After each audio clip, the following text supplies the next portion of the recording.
Ram's House, Saturday, May the 23rd, 1885.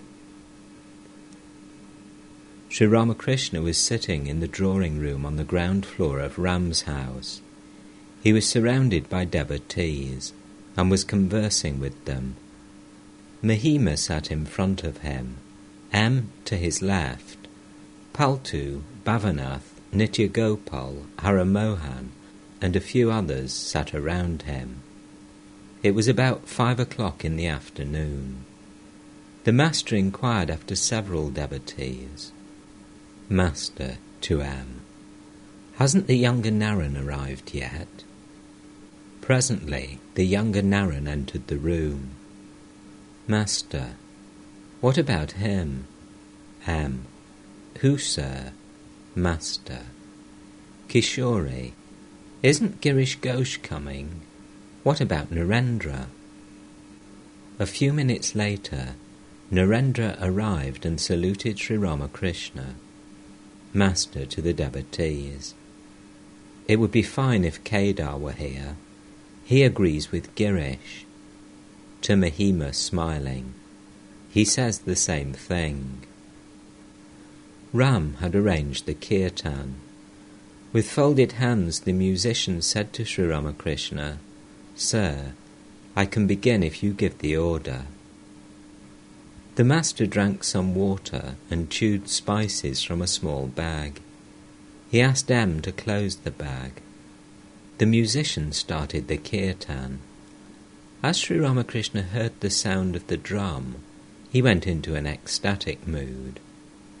While listening to the prelude of the kirtan, he plunged into deep samadhi. He placed his legs on the lap of Nitya Gopal, who was sitting near him. The devotee too was in an ecstatic mood. He was weeping. The other devotees looked on intently. Regaining partial consciousness, Sri Ramakrishna said, From the Nitya to the Leela, and from the Leela to the Nitya. To Nitya Gopal, what is your ideal?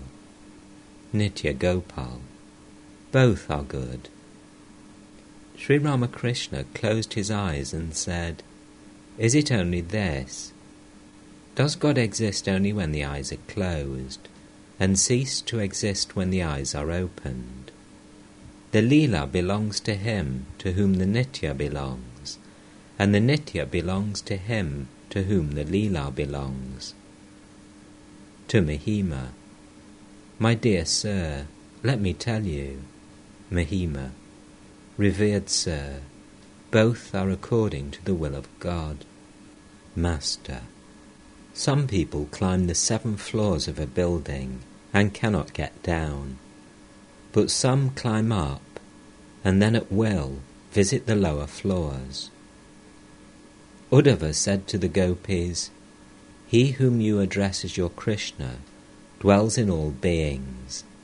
It is he alone who has become the universe and its living beings. Therefore I say, does a man meditate on God only when his eyes are closed? Doesn't he see anything of God when his eyes are open? Mahima, I have a question to ask, sir. A lover of God needs nirvana sometime or other, doesn't he? Master, it can't be said that the bhaktas need nirvana. According to some schools, there is an eternal Krishna, and there are also his eternal devotees. Krishna is spirit embodied, and his abode also is spirit embodied. Krishna is eternal, and the devotees also are eternal. Krishna and the devotees are like the moon and the stars, always near each other. You yourself repeat, what need is there of penance, if God is seen within and without? Further, I have told you that the devotee who is born with an element of Vishnu cannot altogether get rid of bhakti. Once I fell into the clutches of a jnani who made me listen to Vedanta for 11 months. but he couldn't altogether destroy the seed of bhakti in me. No matter where my mind wandered, it would come back to the Divine Mother. Whenever I sang of her, Nangta would weep and say, "Ah, what is this?" You see, he was such a great jnani, and still he wept. To the younger Naren and the others, remember the popular saying that if a man drinks the juice of the Alek creeper, a plant grows inside his stomach. Once the seed of bhakti is sown, the effect is inevitable. It will gradually grow into a tree with flowers and fruits. You may reason and argue 1,000 times, but if you have the seed of bhakti within you, you will surely come back to Hari. The devotees listened silently to the Master. Sri Ramakrishna asked Mahima, laughing, "What is the thing you enjoy most?" Mahima, smiling, "Nothing, sir. I like mangoes." Master, smiling, "All by yourself, or do you want to share them with others?" Mahima, smiling, "I'm not so anxious to give others a share. I may as well eat them all by myself."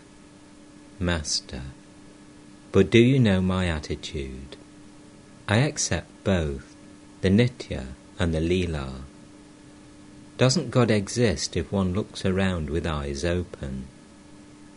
After realizing Him, one knows that He is both the Absolute and the universe. It is He who is the indivisible Satchidananda. Again, it is He who has become the universe and its living beings. One needs sadhana. Mere study of the scriptures will not do. I noticed that though Vidyasagar had no doubt read a great deal, he had not realized what was inside him.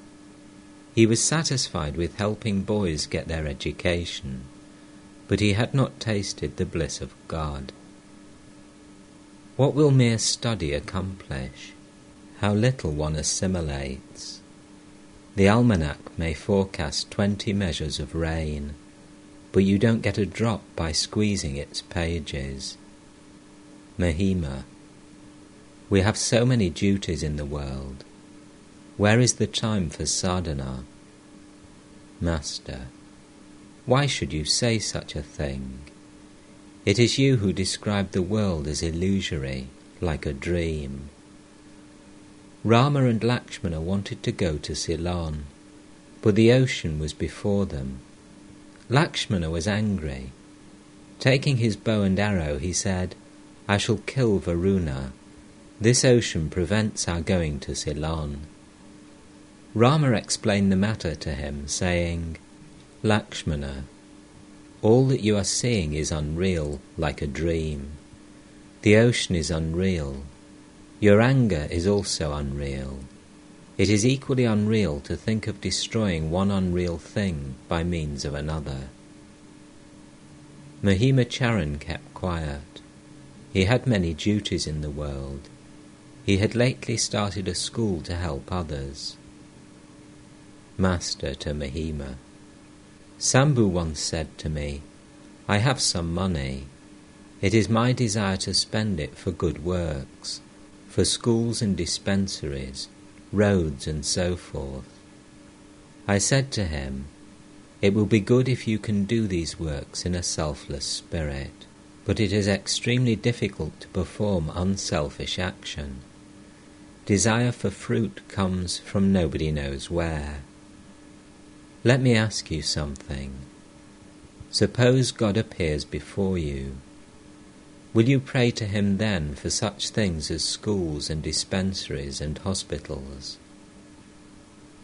A devotee, "Sir, what is the way for worldly people?" Master, the company of holy men. Worldly people should listen to spiritual talk. They are in a state of madness, intoxicated with woman and gold. A drunkard should be given rice water as an antidote. Drinking it slowly, he gradually recovers his normal consciousness. A worldly person should also receive instructions from a Sadguru, a real teacher. Such a teacher has certain signs. You should hear about Benares only from a man who has been to Benares and seen it. Mere book learning will not do. One should not receive instruction from a pundit who has not realized the world to be unreal.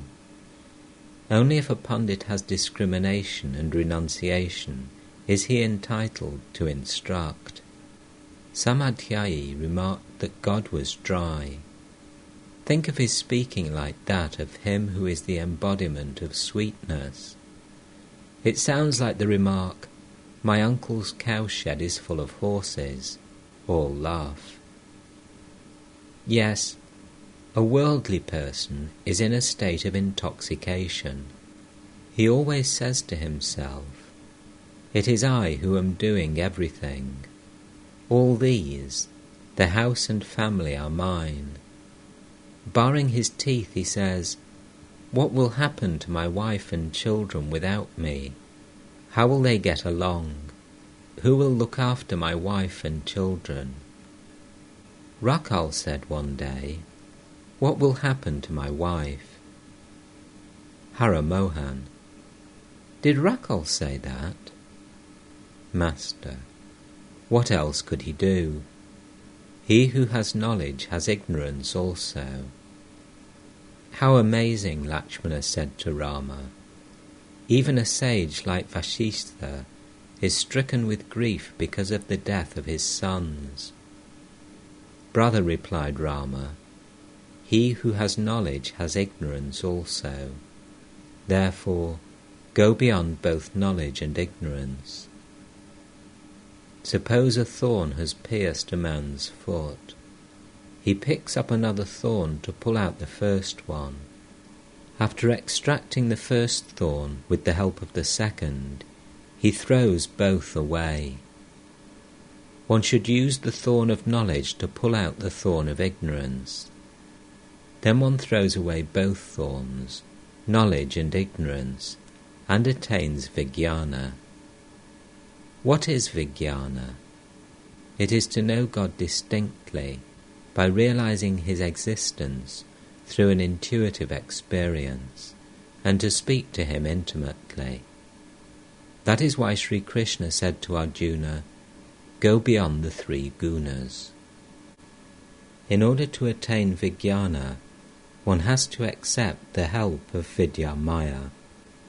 Vidya Maya includes discrimination, that is to say, God is real and the world illusory, and dispassion, and also chanting God's name and glories, meditation, the company of holy persons, prayer, and so forth. Vidya Maya may be likened to the last few steps before the roof.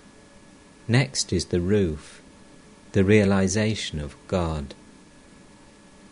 Worldly people are in a state of chronic intoxication, mad with woman and gold. They are insensible to spiritual ideas. That is why I love the youngsters, not yet stained by woman and gold. They are good receptacles, and may become useful in God's work. But as for worldly people, you lose almost everything while trying to eliminate the worthless stuff in them. They are like bony fish, almost all bones and very little meat. Worldly people are like mangoes struck by hail. If you want to offer them to God, you have to purify them by sprinkling them with Ganges water. Even then they're seldom used in the temple worship. If you are to use them at all, you have to apply Brahma Jnana. That is to say, you have to persuade yourself that it is God alone who has become everything. A theosophist gentleman arrived with Aswini Kumar Dutta, the son of Bahari Baduri.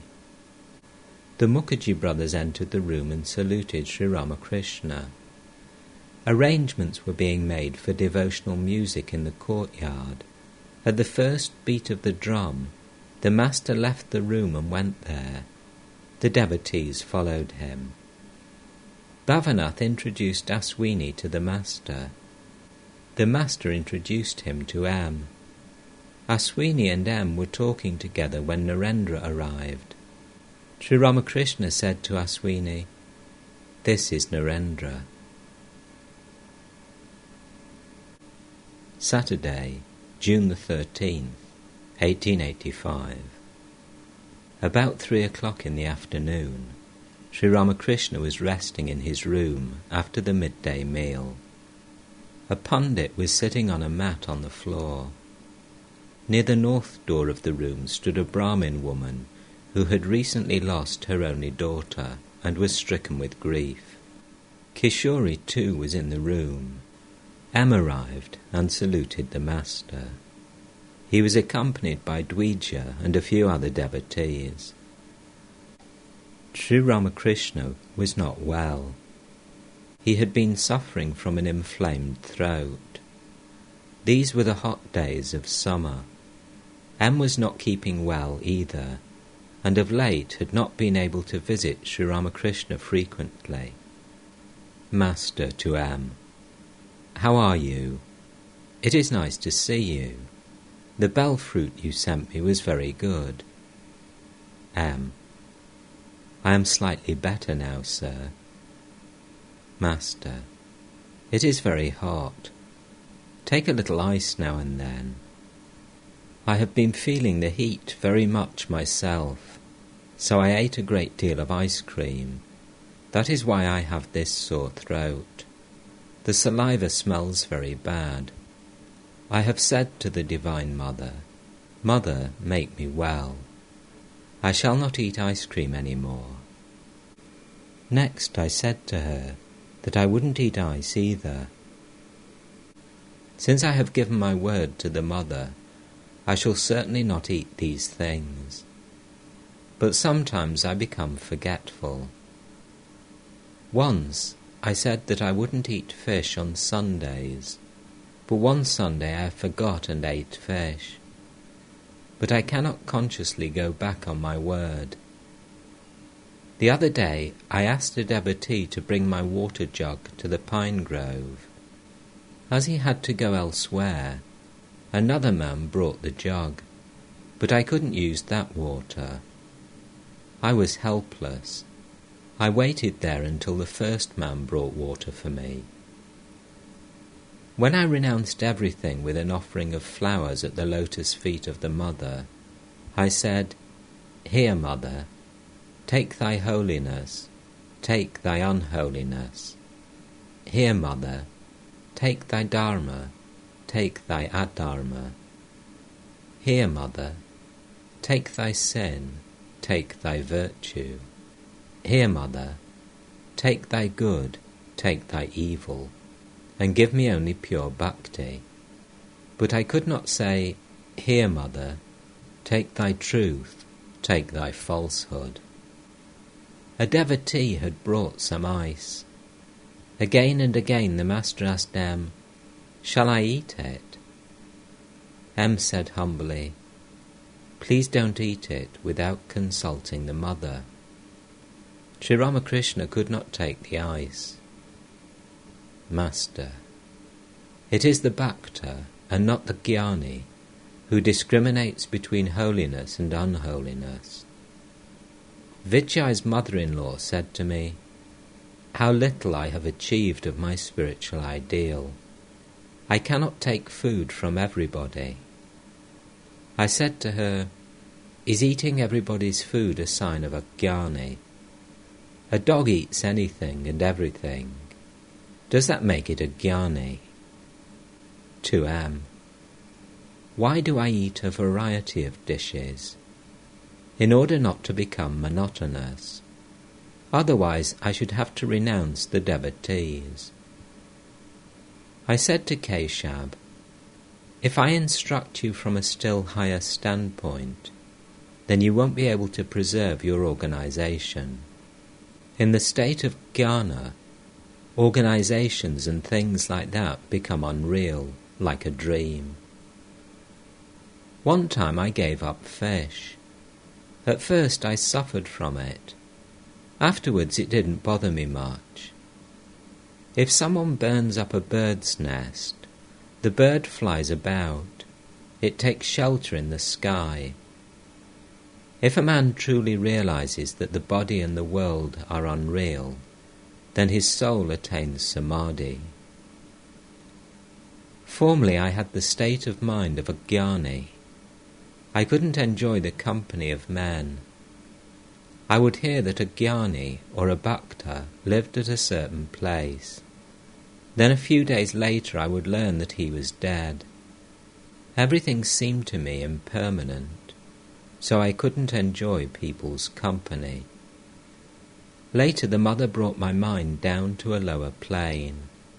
She so changed my mind that I could enjoy love of God and his devotees. Next, the Master began to talk about divine incarnation. Master to M. Do you know why God incarnates himself as a man? It is because through a human body one can hear his words. He sports through it. He tastes divine bliss through a human body. But through his other devotees, God manifests only a small part of himself. A devotee is like something you get a little juice from after much sucking. Like a flower you get a drop of honey from after much sucking. To M. Do you understand this? M. Yes, sir, very well. Sri Ramakrishna began to talk to Dvija, who was about 16 years old. His father had married a second time. Dvija often accompanied M to Dakshineshwar, and Sri Ramakrishna was fond of him. The boy said that his father opposed his coming to Dakshineshwar. Master, and your brothers too, do they speak slightingly of me? Dvija did not answer. M. to the Master. Those who speak slightingly of you will be cured of it after getting a few more blows from the world. Master, referring to Dvija's brothers. They live with their stepmother, so they are getting blows. All were silent a moment. Master to M. Introduce Dvija to Purna sometime. M. Yes, I shall. To Dvija. Go to Panihati. Master. I'm asking everyone to send people to Panihati. To M. Won't you go? Sri Ramakrishna intended to visit the religious festival at Panihati, so he was asking the devotees to go too.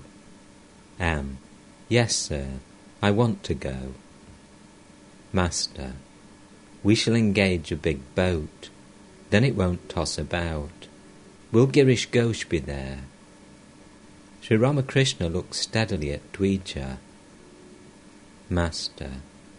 Well, there are so many youngsters in the city. Why does this boy come here? To M. Tell me what you think. Certainly, he has inherited some good tendencies from his previous birth. M. Undoubtedly, sir. Master. There is such a thing as inborn tendencies. When a man has performed many good actions in his previous births, in the final birth he becomes guileless. In the final birth he acts somewhat like a madcap. To tell you the truth, everything happens by God's will. When he says yea, everything comes to pass, and when he says nay, everything comes to a standstill. Why is it that one man should not bless another? Because nothing can happen by man's will. Things come to pass or disappear by God's will. The other day I went to Captain's house. I saw some young boys going along the road. They belonged to a different class. I saw one of them, about 19 or 20 years old, with his hair parted on the side. He was whistling as he walked along. I see some immersed in the thickest tamas. They play the flute and are proud of it. To Dvija, why should a man of knowledge be afraid of criticism? His understanding is as immovable as the anvil in a blacksmith's shop. Blows from the hammer fall continually on the anvil, but cannot affect it in the least. I saw X's father going along the street. He is a very artless man, Master, but he has red eyes. Sri Ramakrishna told the devotees about his visit to Captain's house. Captain had criticized the young men who visited the Master. Perhaps Hazra had poisoned his mind. Master, I was talking to Captain. I said, nothing exists except Purusha and Prakriti. Narada said to Rama, O Rama, all the men you see are parts of yourself, and all the women are parts of Sita. Captain was highly pleased. He said, you alone have the right perception. All men are really Rama, being parts of Rama. All women are really Sita, being parts of Sita. Immediately after saying this, he began to criticize the young devotees. He said, they study English books and don't discriminate about their food. It is not good that they should visit you frequently. It may do you harm. Hazra is a real man, a grand fellow. Don't allow those young people to visit you so much. At first I said, what can I do if they come? Then I gave him some mortal blows. His daughter laughed. I said to him, God is far, far away from the worldly minded. But God is very near the man, nay, within a distance of 3 cubits, whose mind is free from worldliness. Speaking of Rakal, Captain said, he eats with all sorts of people. Perhaps he had heard it from Hazra. Thereupon I said to him, a man may practice intense austerity and japa, but he won't achieve anything if his mind dwells on the world. But blessed is the man who keeps his mind on God, even though he eats pork. He will certainly realize God in due time. Hazra, with all his austerity and japa, doesn't allow an opportunity to slip by for earning money as a broker. Yes, yes, said Captain, you are right.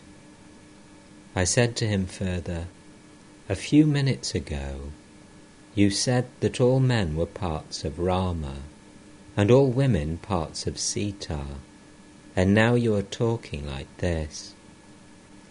Captain said, yes, that's true, but you don't love everybody.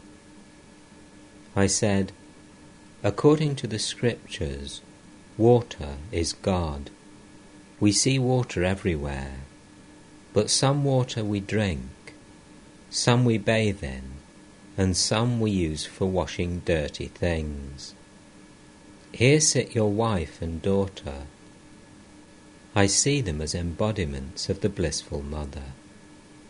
Thereupon Captain said, yes, yes, that's true. He wanted to apologize by touching my feet. After speaking thus, Sri Ramakrishna laughed. Then he began to tell of Captain's many virtues. Master: Captain has many virtues. Every day he attends to his devotions. He himself performs the worship of the family deity. How many mantras he recites while bathing the image. He is a great ritualist. He performs his daily devotions such as worship, japa, arati, recital of the scriptures, and chanting of hymns. I scolded Captain and said, "Too much reading has spoiled you. Don't read any more." About my own spiritual state, Captain said, "Your soul, like a bird, is ready to fly. There are two entities, Jivatma, the embodied soul, and Paramatma, the supreme soul. The embodied soul is the bird. The supreme soul is like the Akasha. It is the Chidakasha, the Akasha of consciousness." Captain said, "Your embodied soul flies into the Akasha of consciousness. Thus you go into Samadhi." Smiling, he criticized the Bengalis. He said, "The Bengalis are fools. They have a gem near them, but they cannot recognize it." Captain's father was a great devotee. He was a subadar in the English army. Even on the battlefield, he would perform his worship at the proper time.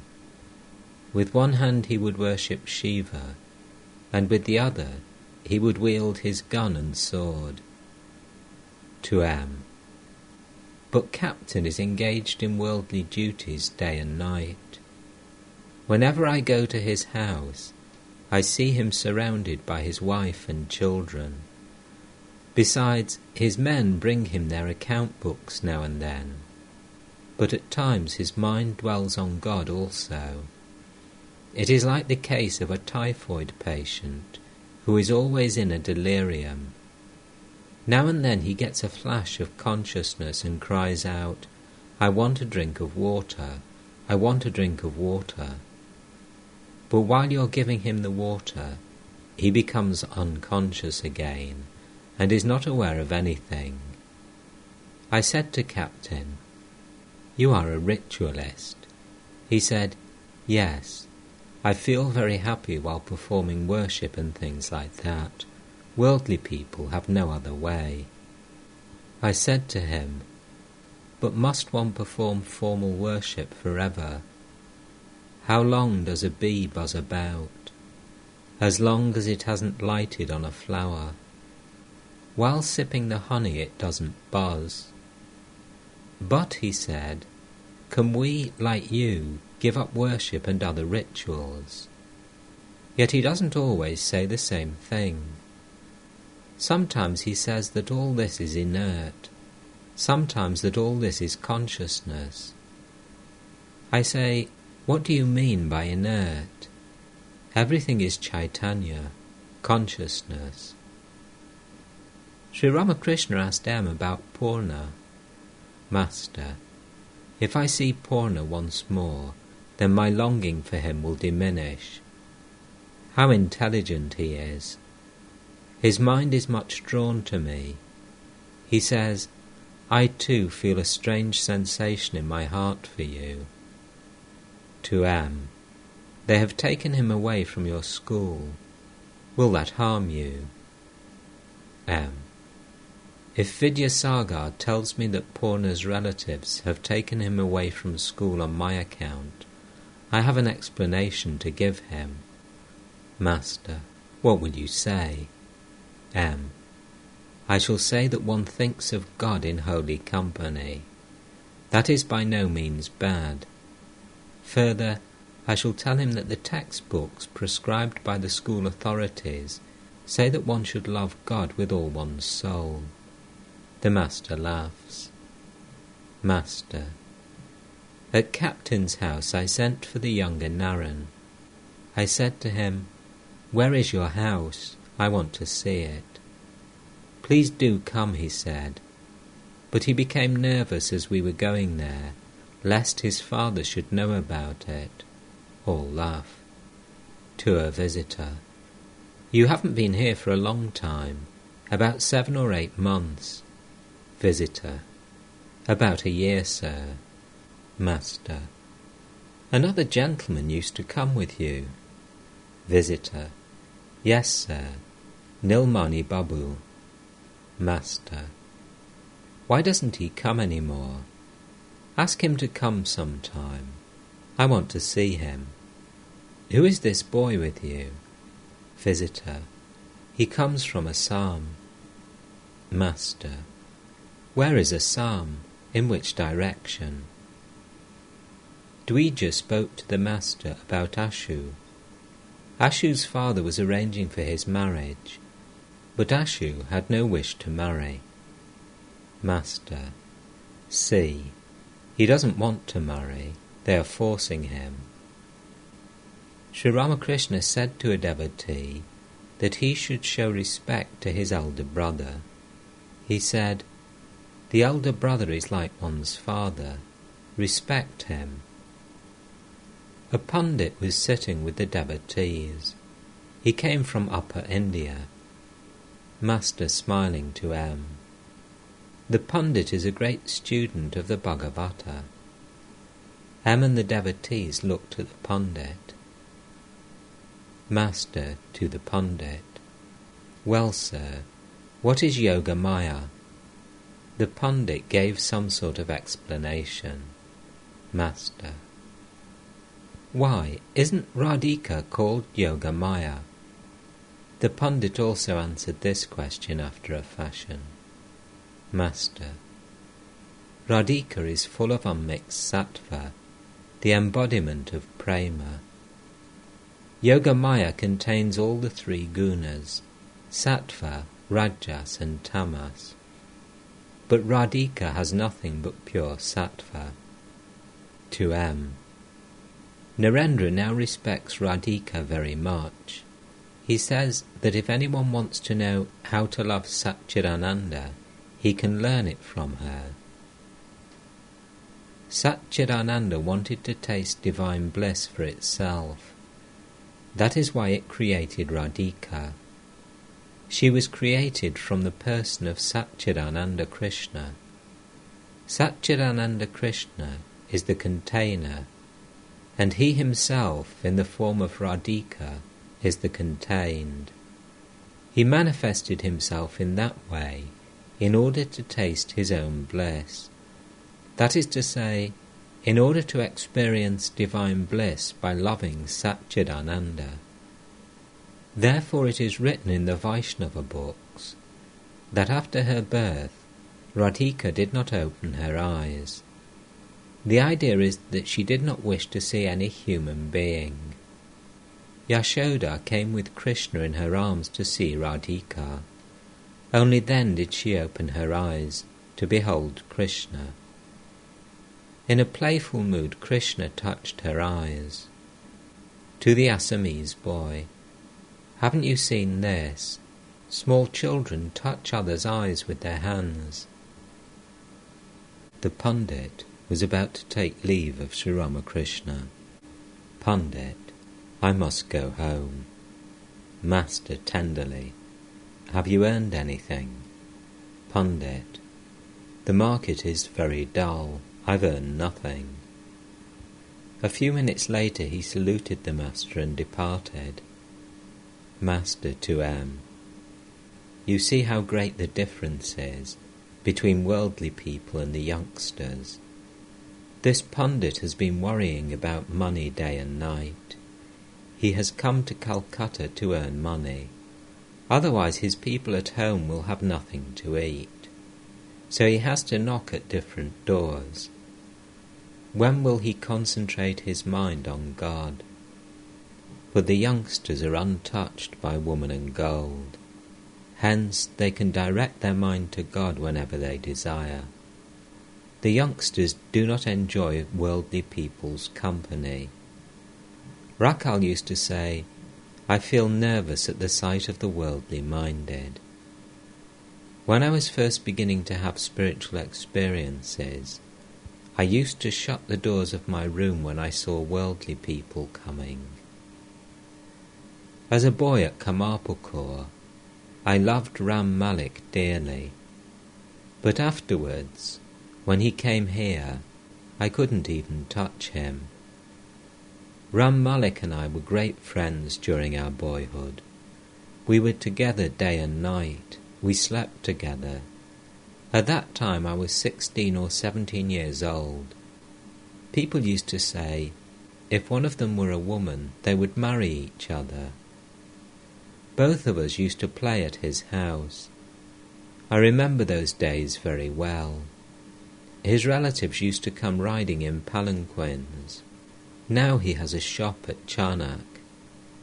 I sent for him many a time. He came here the other day and spent 2 days. Ram said he had no children. He brought up his nephew, but the boy died. He told me this with a sigh. His eyes were filled with tears. He was grief-stricken for his nephew. He said further that since they had no children of their own, all his wife's affection had been turned to the nephew. She was completely overwhelmed with grief. Ram said to her, "You are crazy. What will you gain by grieving? Do you want to go to Benares?" You see, he called his wife crazy. Grief for the boy totally diluted him. I found he had no stuff in him. I couldn't touch him. The Brahmin lady stood near the north door. She was a widow. Her only daughter had been married to a very aristocratic man, a landlord in Calcutta with the title of Raja. Whenever the daughter visited her, she was escorted by liveried footmen. Then the mother's heart swelled with pride. Just a few days ago the daughter had died, and now she was beside herself with sorrow. The Brahmin lady listened to the account of Ram Malik's grief for his nephew. For the last few days she had been running to the master from her home at Bug Bazar like an insane person. She was eager to know whether Sri Ramakrishna could suggest any remedy for her unquenchable grief. Sri Ramakrishna resumed the conversation. "Master, a man came here the other day. He sat a few minutes and then said, 'Let me go and see the moon face of my child.' I couldn't control myself and said, 'So you prefer your son's moon face to God's moon face? Get out, you fool.' 2M. The truth is that God alone is real and all else unreal. Men, universe, house, children, all these are like the magic of the magician. The magician strikes his wand and says, 'Come delusion, come confusion.' Then he says to the audience, 'Open the lid of the pot, see the birds fly into the sky.' But the magician alone is real, and his magic unreal. The unreal exists for a second, and then vanishes. Shiva was seated in Kailas. His companion, Nandi, was near him. Suddenly a terrific noise arose. 'Revered Sir,' asked Nandi, 'what does that mean?' Shiva said, 'Ravana is born. That is its meaning.' A few moments later, another terrific noise was heard.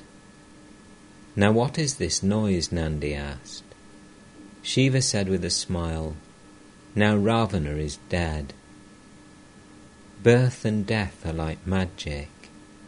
You see the magic for a second, and then it disappears. God alone is real and all else unreal. Water alone is real. Its bubbles appear and disappear. They disappear into the very water from which they rise. God is like an ocean. and living beings are its bubbles. They are born there, and they die there. Children are like the few small bubbles around a big one. God alone is real. Make an effort to cultivate love for Him, and find out the means to realize Him. What will you gain by grieving?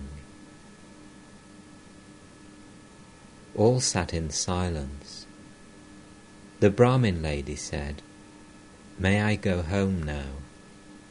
The Master said to her tenderly, "Do you want to go now? It is very hot. Why now? You can go later in a carriage with the devotees." Because the day was so hot, a devotee gave the Master a new fan made of sandalwood. He was very much pleased and said, "Good, good, Om Tat Sat, Kali." First he fanned the pictures of the gods and goddesses, and then he fanned himself. He said to M, "See, feel the breeze."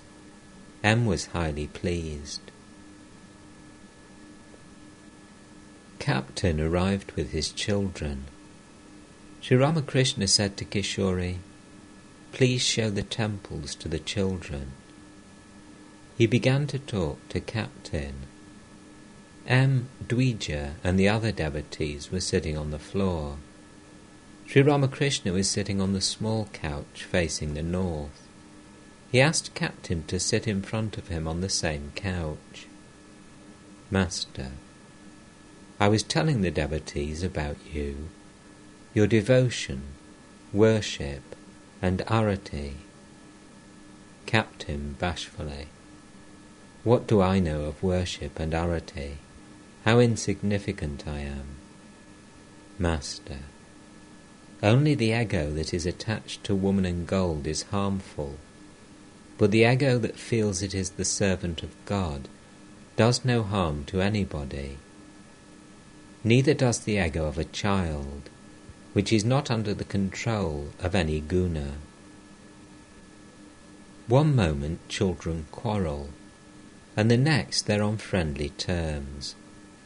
One moment they build their toy houses with great care, and immediately afterwards they knock them down. There is no harm in the I consciousness that makes one feel oneself to be a child of God or His servant. This ego is really no ego at all. It is like sugar candy, which is not like other sweets. Other sweets make one ill, but sugar candy relieves acidity. Or take the case of Om. It is unlike other sounds. With this kind of ego, one is able to love Satchidananda. It is impossible to get rid of the ego. Therefore it should be made to feel that it is the devotee of God, His servant. Otherwise how can one live? How intense was the love of the gopis for Sri Krishna? To Captain, "Please tell us something about the gopis. You read the Bhagavata so much." Captain, when Sri Krishna lived at Vrindavan without any of his royal splendour, even then the gopis loved him more than their own souls. Therefore Sri Krishna said, "How shall I be able to pay off my debt to the gopis, who surrendered to me their all, their bodies, minds and souls?" Captain's words awakened intense love for Krishna in the Master's mind. He exclaimed, "Govinda, Govinda, Govinda," and was about to go into an ecstatic mood. Captain was amazed and said, "How blessed he is! How blessed he is!" Captain and the devotees watched this love ecstasy of Sri Ramakrishna. They sat quietly gazing at him, awaiting his return to the consciousness of the world. "Master, tell us more." Captain, Sri Krishna is unattainable by the yogis, by yogis like you, but he can be attained by lovers like the gopis. How many years did the yogis practice yoga for his vision, yet they did not succeed, but the gopis realized him with such ease. Master, smiling, yes, he ate from the hands of the gopis, wept for them, played with them, and made many demands on them. A devotee. Bankim has written a life of Krishna. Master. He accepts Krishna, but not Radhika. Captain. I see he doesn't accept Krishna's Leela with the gopis. Master. I also hear that Bankim says one needs passions such as lust. A devotee. He has written in his magazine that the purpose of religion is to give expression to our various faculties, physical, mental, and spiritual. Captain. I see. He believes that lust and so forth are necessary, but he doesn't believe that Sri Krishna could enjoy his sportive pleasure in the world, that God could incarnate himself in a human form and sport in Vrindavan with Radha and the gopis. Master, smiling. But these things are not written in the newspaper. How could he believe them? A man said to his friend, Yesterday, as I was passing through a certain part of the city, I saw a house fall with a crash. Wait, said the friend, let me look it up in the newspaper. But this incident wasn't mentioned in the paper. Thereupon the man said, But the paper doesn't mention it. His friend replied, I saw it with my own eyes. Be that as it may, said the man, I can't believe it as long as it isn't in the paper. How can Bankim believe that God sports about as a man? He doesn't get it from his English education. It is very hard to explain how God fully incarnates himself as a man. Isn't that so? The manifestation of infinity in this human body, only 3.5 cubits tall. Captain, Krishna is God himself. In describing him, we have to use such terms as whole and part. Master, whole and part are like fire and its sparks. An incarnation of God is for the sake of the bhaktas and not for the jnanis. It is said in the Adhyatma Ramayana that Rama alone is both the pervading spirit and everything pervaded. You are the Supreme Lord distinguished as the Vachaka, the signifying symbol, and the Vacha, the object signified. Captain, the signifying symbol means the pervader, and the object signified means the thing pervaded. Master, the pervader in this case is a finite form. It is God incarnating himself as a human being. Sri Ramakrishna was talking thus to Captain and the devotees when Jai Gopal Sen and Trilokya of the Brahmo Samaj arrived. They saluted the master and sat down. Sri Ramakrishna looked at Trilokya with a smile and continued the conversation. Master, it is on account of the ego that one is not able to see God. In front of the door of God's mansion lies the stump of ego. One cannot enter the mansion without jumping over the stump. There was once a man who had acquired the power to tame ghosts. One day, at his summons, a ghost appeared. The ghost said, Now tell me what you want me to do.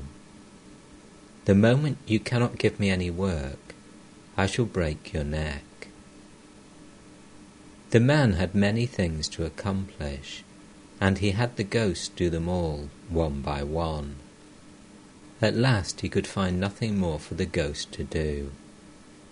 "Now," said the ghost, "I am going to break your neck." "Wait a minute," said the man. "I shall return presently."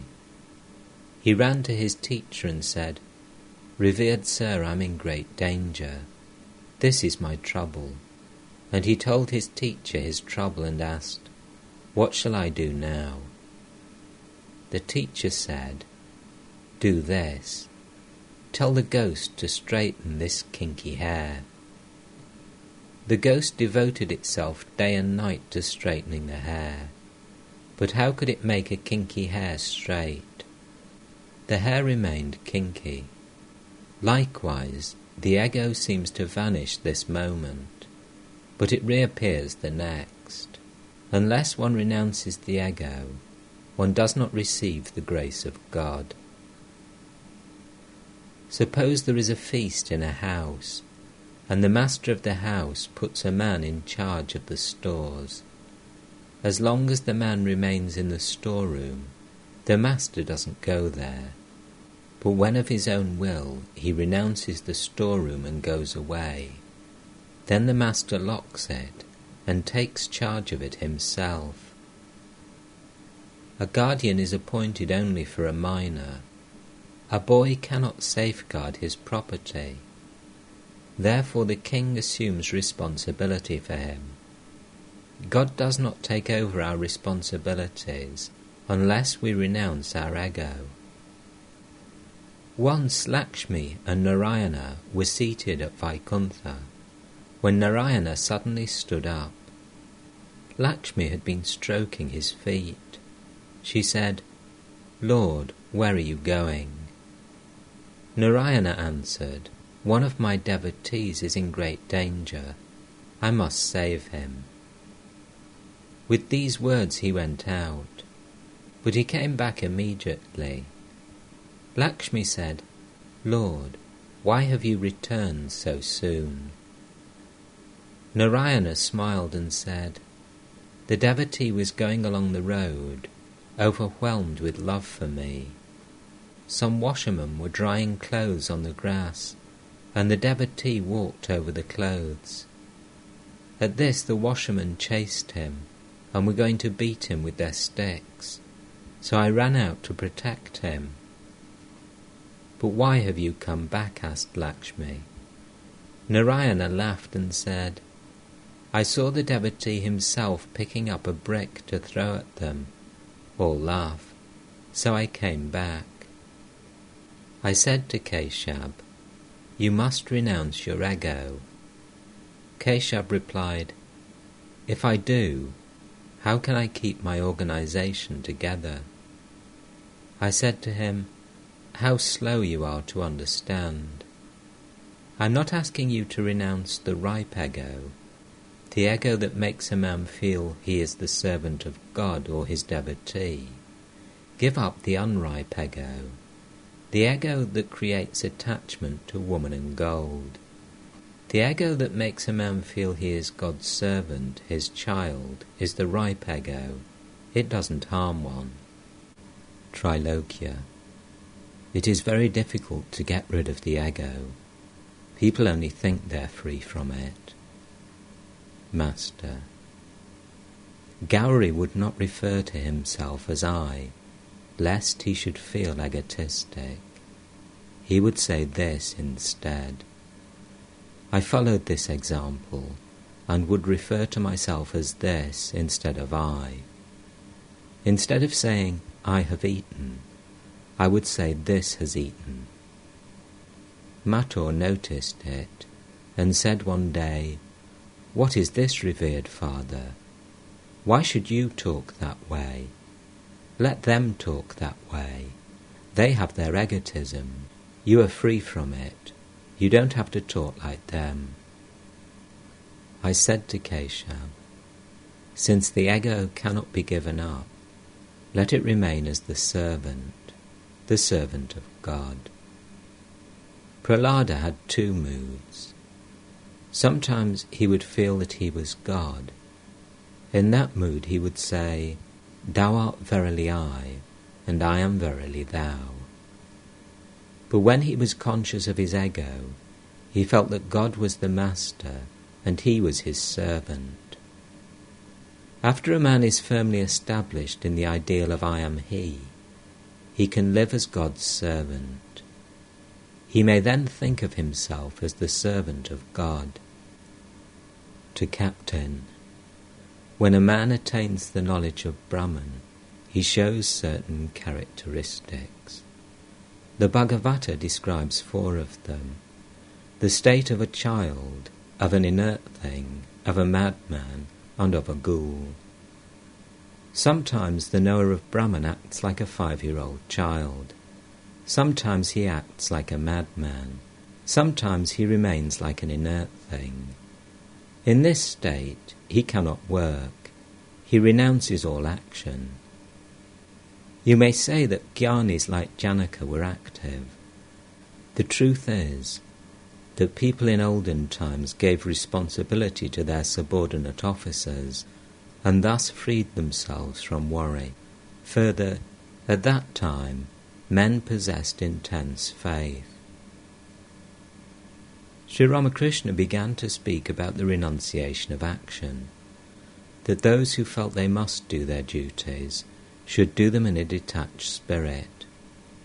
Master, after attaining knowledge one cannot do much work. Trilokya. Why so, sir? Pavhari Baba was a great yogi, and yet he reconciled people's quarrels, even lawsuits. Master. Yes, that's true. Dr. Durga Charan was a great drunkard. He used to drink 24 hours a day, but he was precise in his actions. He didn't make any mistake in treating his patients. There is no harm in doing work after the attainment of bhakti. But it is very hard. One needs intense tapasya. It is God who does everything. We are his instruments. Some Sikhs said to me in front of the Kali temple, God is compassionate. I said, to whom is he compassionate? Why, revered sir, to all of us, said the Sikhs. I said, we are his children. Does compassion to one's children mean much? A father must look after his children, or do you expect the people of the neighbourhood to bring them up? Well, won't those who say that God is compassionate ever understand that we are God's children and not someone else's? Captain, you're right. They don't regard God as their own. Master, should we not then address God as compassionate? Of course we should, as long as we practice sadhana. After realizing God, one rightly feels that God is our father or mother.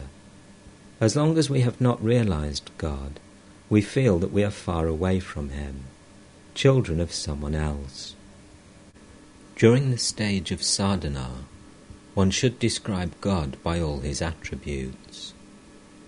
One day Hazra said to Narendra, God is infinity. Infinite is his splendour.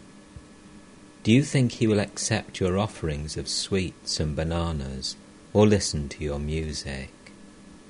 This is a mistaken notion of yours. Narendra at once sank 10 fathoms. So I said to Hazra, you villain, where will these youngsters be if you talk to them like that? How can a man live if he gives up devotion? No doubt God has infinite splendour, yet he is under the control of his devotees. A rich man's gatekeeper comes to the parlour where his master is seated with his friends. He stands on one side of the room. In his hand he has something covered with a cloth. He is very hesitant. The master asks him, well, gatekeeper, what have you in your hand? Very hesitantly, the servant takes out a custard apple from under the cover, places it in front of his master and says, Sir, it is my desire that you should eat this. The master is impressed by his servant's devotion. With great love he takes the fruit in his hand and says, "Ah, this is a very nice custard apple. Where did you pick it? You must have taken a great deal of trouble to get it." God is under the control of his devotees. King Duryodhana was very attentive to Krishna and said to him, "Please have your meal here." But the Lord went to Vidura's hut. He is very fond of his devotees. He ate Vidura's simple rice and greens as if they were celestial food. Sometimes a perfect jnani behaves like a ghoul. He does not discriminate about food and drink, holiness and unholiness. A perfect knower of God and a perfect idiot have the same outer signs. A perfect jnani perhaps does not utter the mantras while bathing in the Ganges. While worshipping God, perhaps he offers all the flowers together at his feet. He doesn't utter the mantras, nor does he observe the rituals. A man cannot renounce action as long as he desires worldly enjoyment. As long as one cherishes a desire for enjoyment, one performs action. A bird sat absent-mindedly on the mast of a ship anchored in the Ganges. Slowly the ship sailed out into the ocean. When the bird came to its senses, it could find no shore in any direction. It flew toward the north, hoping to reach land. It went very far and grew very tired, but it could find no shore. What could it do? It returned to the ship and sat on the mast. After a long while the bird flew away again, this time toward the east. It couldn't find land in that direction either. Everywhere it saw nothing but limitless ocean. Very tired, it again returned to the ship and sat on the mast. After resting a long while, the bird went toward the south, and then toward the west. When it found no sign of land in any direction, it came back and settled down on the mast. It didn't leave the mast again, but sat there without making any further effort. It no longer felt restless or worried. Because it was free from worry, it made no further effort. Captain: Ah, what an illustration. Master: Worldly people wander about to 4 quarters of the earth for the sake of happiness. They don't find it anywhere. They only become tired and weary. When, through their attachment to woman and gold, they only suffer misery, they feel an urge toward dispassion and renunciation. Most people cannot renounce woman and gold without first enjoying it.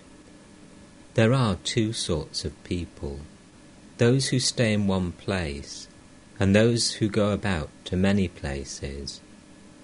There are some sadhakas who visit many sacred places.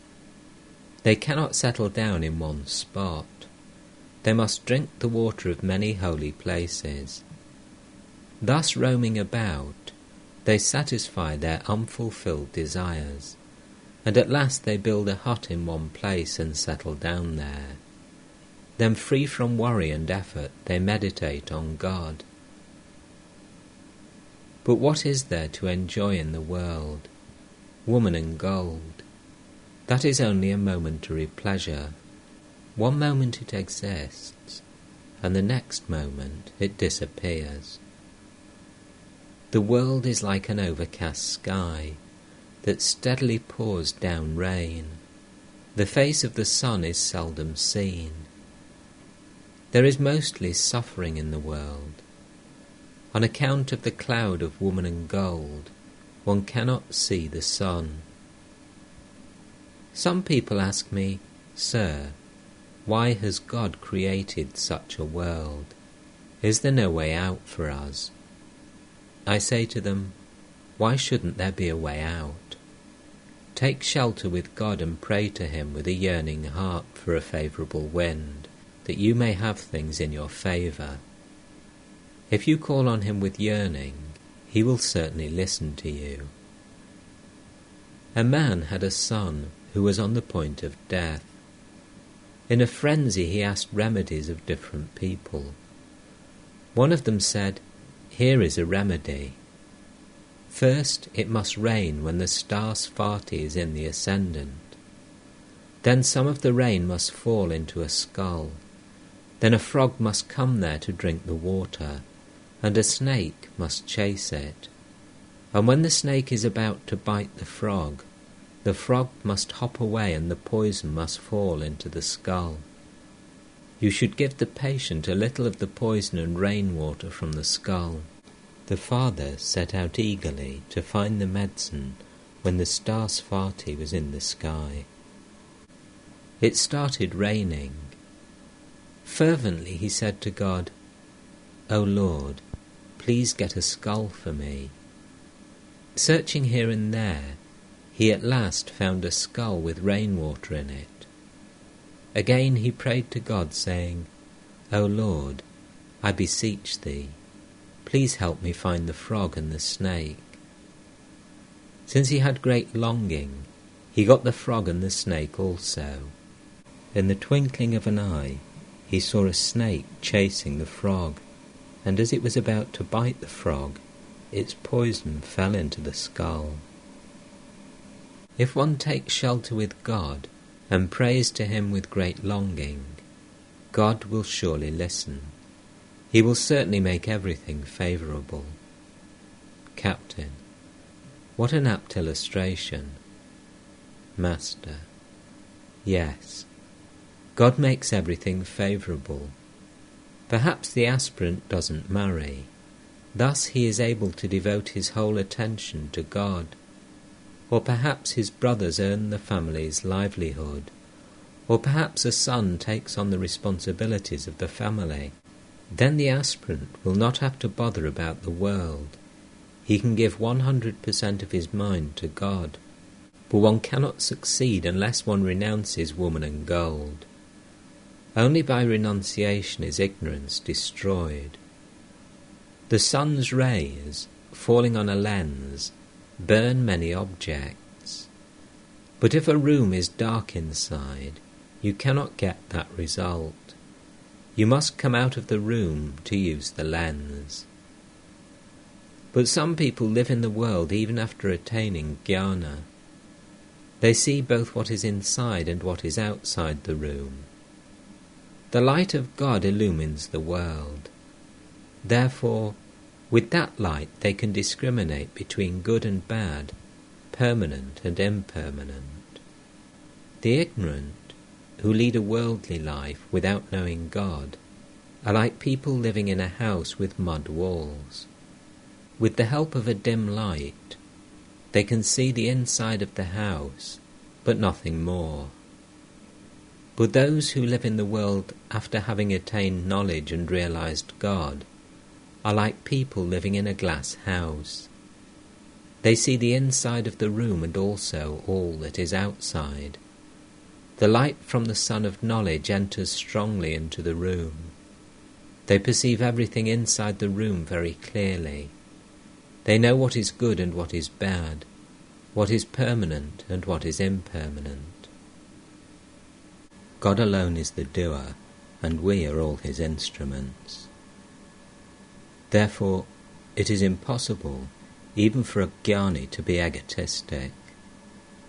The writer of a hymn to Shiva felt proud of his achievement, but his pride was dashed to pieces when Shiva's bull bared his teeth. He saw that each tooth was a word of the hymn. Do you understand the meaning of this? These words had existed from the beginningless past. The writer had only discovered them. It is not good to be a guru by profession. One cannot be a teacher without a command from God. He who says he is a guru is a man of mean intelligence. Haven't you seen a balance? The lighter side goes higher. He who is spiritually higher than others does not consider himself a guru. Everyone wants to be a teacher, but a disciple is hard to find.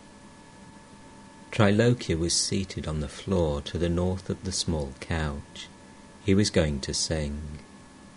Sri Ramakrishna said to him, "Ah, how sweetly you sing." Trilokya sang to the accompaniment of a tampura. "I have joined my heart to thee. All that exists art thou. Thou only have I found, for thou art all that exists. O Lord, beloved of my heart, thou art the home of all. Where indeed is the heart in which thou dost not dwell? Thou hast entered every heart. All that exists art thou. Whether sage or fool, whether Hindu or Mussulman, thou makest them as thou wilt. All that exists art thou.